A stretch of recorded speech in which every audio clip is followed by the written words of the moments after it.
Tiniyak ni Pangulong Bongbong Marcos na nasa kustodiya ng Czech Republic ang puganteng si Zaldy Co. Sa gitna yan ang alegasyon ni dating presidential spokesperson Harry Roque na hindi naman talaga naaresto si Co sa Prague.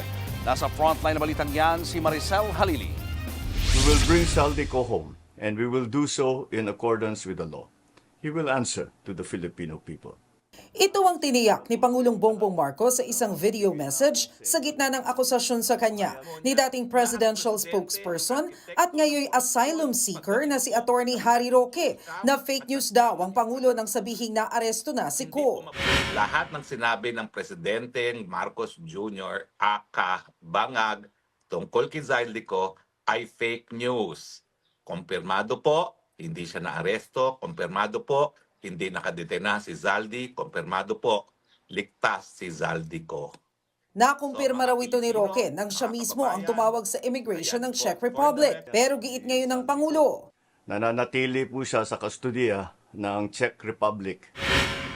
inatasan pa niya ang DOJ at DFA na manguna sa pagpapauwi sa dating kongresista.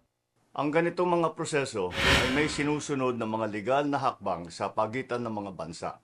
Kaya't nangangailangan na sapat na panahon upang maisagawa ng tama.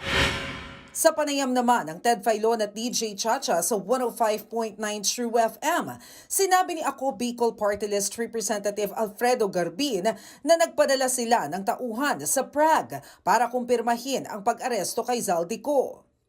What he did is to closely coordinate with the police ng Prague. Wala siyang nakuhang sagot at wala ding impormasyon na maibigay yung police authority sa Prague. I was able to reach out po sa pinakapamilya. Ang sagot lang nila sa akin at everything is okay.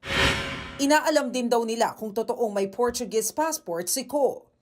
Kung Portuguese passport holder siya, walang rason na madidetain siya doon sa Europa.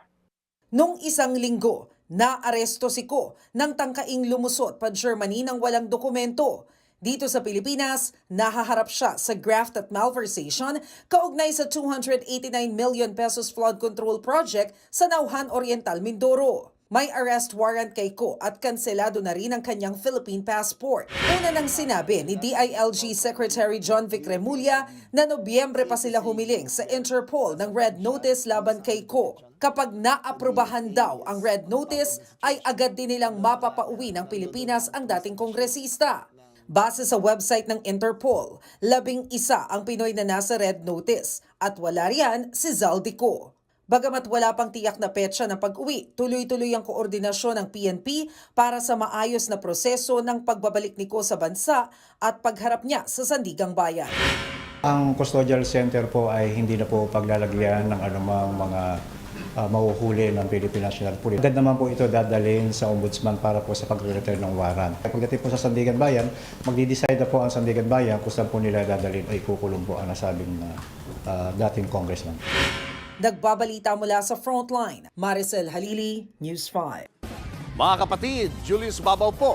Para sa komprehensibo at makabuluhang balitaan at talakayan, mag-follow at mag-subscribe na sa social media pages ng News 5.